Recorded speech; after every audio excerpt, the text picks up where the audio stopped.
Hi everyone, and welcome to episode number 2 of our new podcast that we're going to be running. And today we thought it would be appropriate to discuss how offsetting our calories sometimes throughout the day. So for example, if we come into the gym and we train, then sometimes people think that it's okay to not do their normal day-to-day activities when they are in their home life, or whether they're at work or whether they're on the break, stuff like that. They'll sort of leave it by the wayside and not do their extra bit of fitness or general steps that they would normally do. And that'll fall in line with other things like NEAT as well. So we, for example, come into the gym and we would burn 300, 400, 500 calories, something like that. And then what we would see is some clients may not go out for their walk on their lunch, or they would not walk the dog, or they think that it's okay to just sit on the settee and watch telly for the rest of the afternoon. And when we work out things like calories into your equation and your steps, for example, that is all worked out in order for you to carry on doing the things that you normally do. The gym should always be an addition towards what you're already doing day to day. And Luca was discussing with me before about the way NEAT impacts on this as well, weren't you, mate? Yeah, so people, mamma mia, misunderstood how things work out. So they think that just because they train 3 times a week in a gym, they become active and they are not anymore sedentary. But let's have a think at the amount of hours that you have inside a week, which are 24 times 7, 168 hours. If you train 3 hours in a week, it means that you probably do, I don't know which is the percentage activity, and then the other percentage is non-activity, which is a huge difference. So the goal is always about making your environment expensive friendly. Okay, so if you train in your gym and then that's it, you're done for the rest of the day, the mindset is really wrong, because that means that for the rest of the day you just sit on the minimum amount of calorie that your body needs to survive, and this is not going to be a great impact on your loss of fat, especially if you want to drop some weight. Instead, if you keep a fair amount of activity, which we describe as a NEAT, so everything that is non-activity, non-exercise activity thermogenesis, correct. Thank you. Like, for example, going to work, and maybe instead of parking just down the office, you maybe park 500 meters away, and then you have a little walk, or instead of taking the elevator, you're going to take the stairs, you walk out the dog, you don't sit on the sofa too much. So all these little things, fidgeting as well, is a great help. If you fidget a lot, you would never guess how many calories you could burn in 24 hours, which is a huge amount. So, and my missus always shouts at me for fidgeting all the time. She's like, that's Chris, a good stop. reason. Hand on my knee. Stop. That's a good reason why you're supposed to say, don't. Exactly. Don't, I'm burning. Yeah, exactly. I'm burning calories here. I'm expending. I'm doing NEAT right now. So, yeah, definitely. So, if you have some anxiety as well, it's going to help you. But yeah, this anyway turns out to be a very favorable point for you. So consider that with your NEAT, you can increase your expenditure by 2,000 calories per day. Well, this is more about for people that are like builders. They have very active jobs, and less for maybe office jobs. But still, if you increase by this, only 500 calories expenditure per day, that means a pound lost per week, which is a great amount, probably the perfect amount to lose. Healthier. Yeah, definitely good, healthy, sustainable weight loss, that is. And sometimes the magic 10,000 steps a day is what's sort of spewed out across the industry. This is what people have set amount to do today. But what if you're someone who is an office worker and that 10,000 a day is just completely beyond where you can possibly imagine getting to? You know, you're only doing 2,000 to 4,000 a day. That 10,000 is over double what you normally would do. It just seems far out of reach. And sometimes it's worth thinking about increasing it by maybe just 1,000 steps a day to start with, because that will make a difference overall over the course of the week. And then when you hit that, you'll start to feel a little bit better, and you may be able to then add on top of that. But sometimes, like And this also almost brings it back into last week's episode where we spoke about overwhelm and how sometimes taking on too much or doing too much can make us do nothing. Yeah. And that can be the same with this 10,000 steps a day, that sometimes it seems far out of reach. We don't do it at all. Then we end up doing no extra steps. Whereas if we'd have just said, actually, I just need to go for a walk to the shops, which would have been 1,000 steps, you would have found that achievable. And it's just setting these sort of shorter, more reachable goals to start with that'll help you to have a bigger impact in your overall activity levels over the course of the day. Yeah, I agree with that. Sometimes clients come to the gym and say like, how long does it take to walk 10,000 steps? But the point is that you don't have to walk them in a single go. You can have different moments where you can have maybe a few bits here, a few bits there. And then at the end of the day, but not even at the end of the day, at the end of the week, you would like to have done a fair amount of steps, which is roughly 70,000. So let's say that one day you are extremely busy or extremely tired, that you don't feel you can walk that distance. It's fine. You gave yourself 5,000 steps. It's totally fine. The day later, try to have maybe 15. So get back what you didn't do the previous day. The point is that you don't have to see also this journey as a quick fix. See your fat loss journey or your gym journey, your health journey as a marathon instead of a quick sprint, because that's how it works. In the long-term period, you have the benefit. It's not something that you can achieve fast. If you run fast, you get injured, right? The same things with any goals in the fitness industry.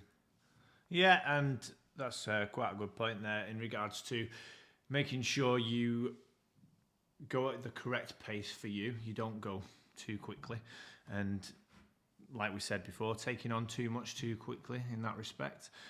Because if you gradually get to your goal over time, yes, there is points where if we have, for example, got a lot of weight to lose, sometimes having that initial big amount of weight loss can really get us into the right mindset, like we're making a great effort, we're really making a good dint on this progress.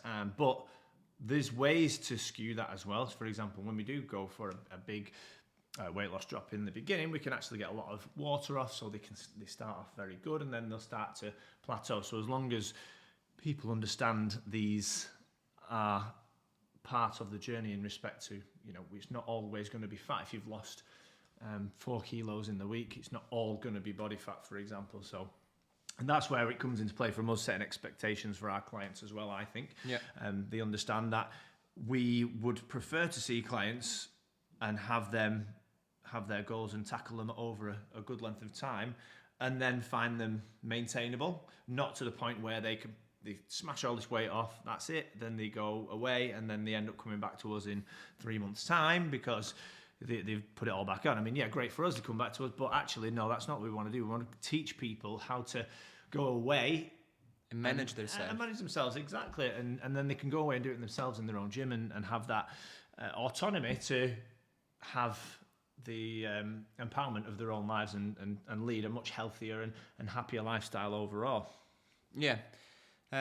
We can say also, if you don't feel you want, for example, to walk that much, this is just an excuse. It's just an indicator, a quick, easy, discoverable indicator of how much you move around your day. So you can also live without the steps. It's just one of the way that you can use to understand how much, the quantity that you have of movement in your day.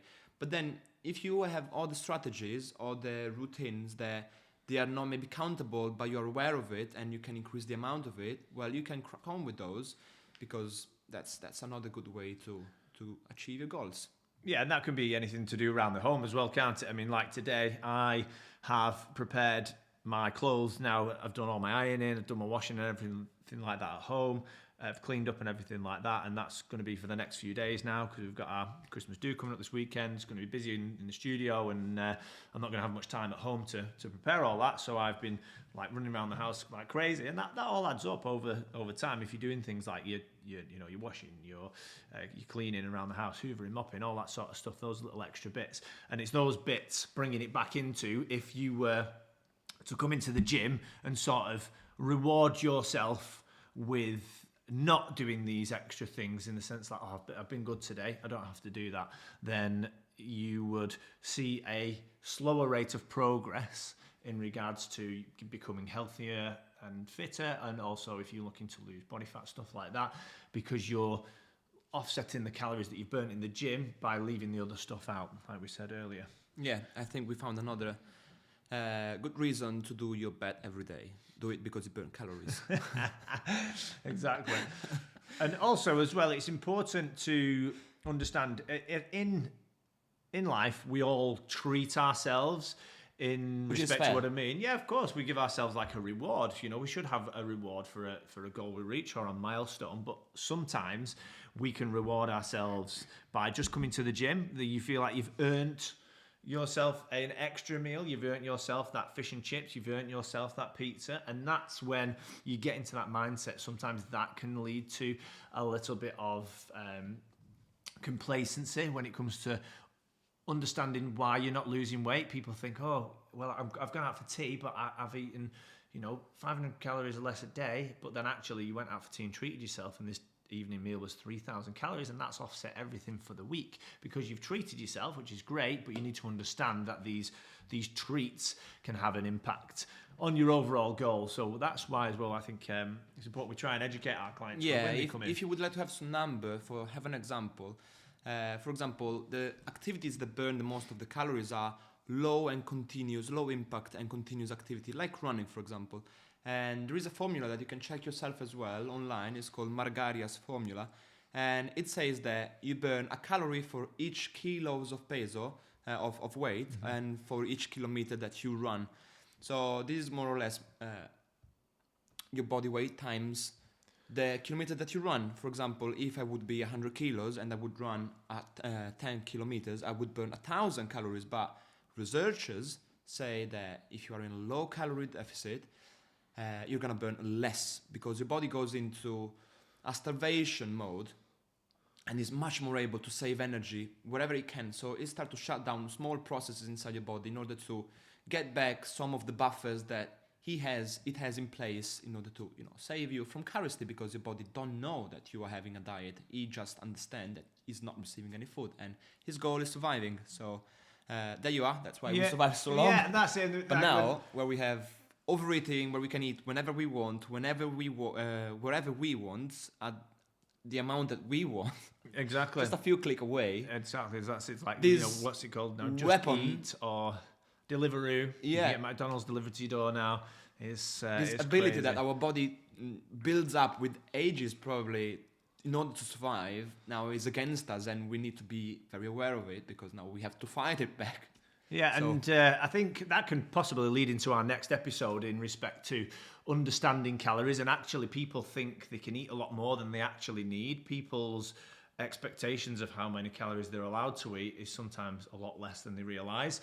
So we can maybe explore that a little bit more. But like Lucas said there with the starvation mode, I mean, in regards to that, it's metabolic adaptation in the sense that the body's has its own ability to adapt to the amount of food it's being fed. Yeah, exactly. Because what that means is the normal things that you'd be doing. For example, you'd say, for like we were saying before, I normally twitch all the time because I'm trying to expend calories. If I was to start to reduce my calories lower and lower, that metabolic adaptation kicks in, and therefore I would probably stop doing the Fidgeting, twitching all the yeah. time. I wouldn't be fidgeting. I wouldn't be wanting to move around as much. I wouldn't be my chirpy self in the morning when I'm running around and welcoming everyone like Luca does. Like, hi, we'd be more like, hi, and stuff like that. We just wouldn't have the energy to expend anymore because our body's adapting. You step trying to cross save, down. yeah, it's trying to save energy in just the normal day-to-day things that we do because it's being fed less, so it's trying to get by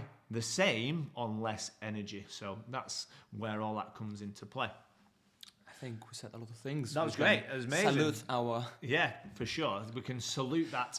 And we thank you for watching. And we can dive into a little bit more on calories in our next episode and also some training as well. And if you would like to see any particular content portrayed by us or explained by us, then please let us know because we would like to give you guys what you want to see. And leave us a comment. Definitely leave us a comment and let us know what you think and whether you think we can do something to help you, something you struggle with normally, and then that can help us help you, and then our listeners are getting what they want to hear. All right. So thanks very much for watching, guys. Have a good one. Ciao for now. Ciao for now.